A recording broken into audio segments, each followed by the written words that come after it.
Hi, my name is Cami Cotler and I played Elizabeth on the Waltons, and we're going to be making a little video talking about The Foundling, which was the first episode of the Waltons TV series ever aired. I think it was aired in September 1972, so when it came on I would have been 7. Interestingly enough, it was not the first episode of the series filmed. We actually filmed The Hunt first. That was the first one we shot. But they aired The Foundling instead. They actually screened both of them, which was really unusual. They never did that again. After we made The Hunt, they did a screening for the cast and families, and then after we filmed The Foundling, which was I think the second episode we filmed, they also screened that. And after The Hunt, my mother, I think, thought that this wasn't a series that was going to be renewed. But after The Foundling, I think she might have felt a little bit differently. So I'd love to hear what you guys think about the relative comparative merits of those two episodes. I'm fond of The Foundling, so that's why we're starting there. So I'm going to go ahead and hit play and see what I can remember from when I was 7. A nice guitar opening. It's quite evocative, and then they're actually panning across the mountain that was right behind the Warner Brothers studios, so in Burbank.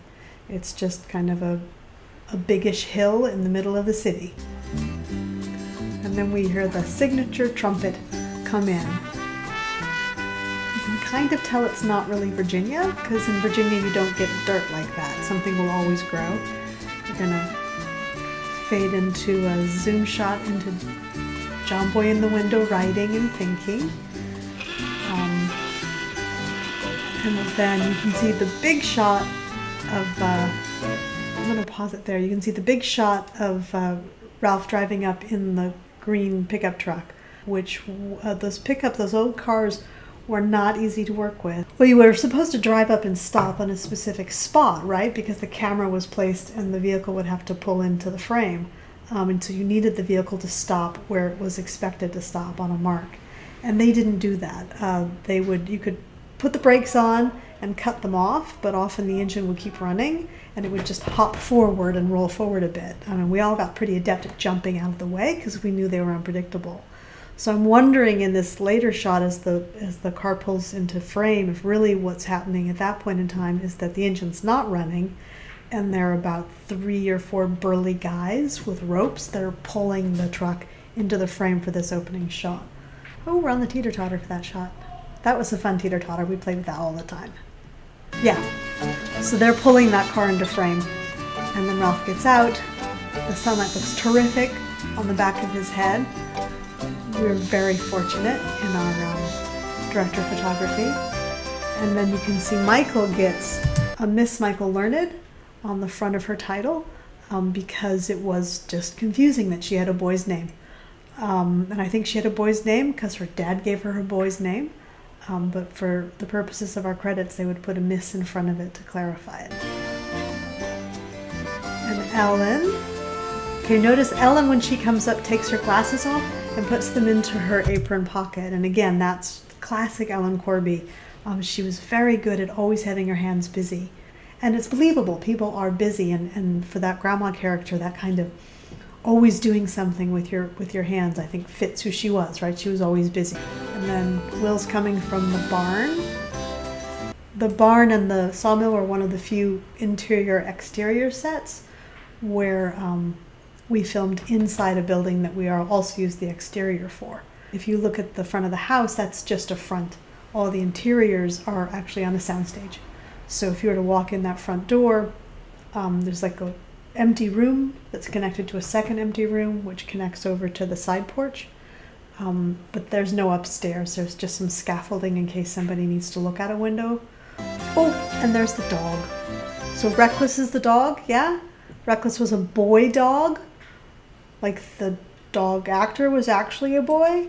And then in later years they brought a female dog, and fans have commented that Reckless switches sexes about halfway through the series runs, and that's why, because the actual dog went from being a boy to a girl. They never really addressed it, I don't think, in the story, so everybody's waiting and everybody's rushing up to the front steps. Judy has a fabulous hat on. The dog is standing right where he's supposed to be, and then I run up. Okay. Couple things about my run up. I can't honestly say I remember filming this. Maybe I remember filming this. If you've had that experience of watching something from your childhood, either seeing photographs or hearing stories about, or watching Super 8 like home movie footage of it, it's hard to tell what's your actual memory and what you've kind of recreated from the document that exists. But I think I kind of remember shooting this. I'm pretty sure that when I'm running up, they told me to slow down, because I'm sure that the first time we filmed it, I just ran in full bore because that would be the natural thing for me to do. And then they probably said, just slow it down, because they needed to pan the camera with me. And so I thought, okay, I have to run, look like I'm running fast, but actually not run fast. And I think there's something slightly unnatural about my gait, but that is me being a 7-year-old taking that instruction. I'm also wearing my rompers. And these rompers were something that our wardrobe mistress loved. And I'm wearing my little brown boots. So I wore that a lot on the show. And Patricia Norris, who is our costume designer, loved that outfit. And it was old. Most of our costumes came from the Warner Brothers costume house. And so they would go back into the 1930s rural section, I assume, and pull stuff out. And Patty fell in love with those god-awful rompers. And when I finally outgrew the boots, and I don't know if I outgrew the rompers or they actually disintegrated, Patty cried. She was so sad to see those costumes go. She just thought they were perfect. So I'm going to run up now and jump into Richard's arms, which I got pretty good at. And then my instruction is to lean over and turn on the radio, and I do. And Eric has a nice little touch tapping the back of my head. And you have to admit that, considering that it was the second episode filmed and we'd only ever worked together on the homecoming, we were already pretty comfortable with each other. So thank you for watching part 1 of Cami Narrates The Foundling. We hope you enjoyed it and that you'll come back to watch part 2. Go ahead and click on the bell, and then YouTube will notify you when the next part is ready for your viewing pleasure. There's also a place to subscribe so that you can let us know that you want to see more of this, or to click like, which will also let us know that you're interested. If you want to know more about the Waltons and what it was like to be on television in the 70s, you might want to follow me on Facebook. There's a link down below in the description. That's a place where I try to go regularly and answer questions and post my memories.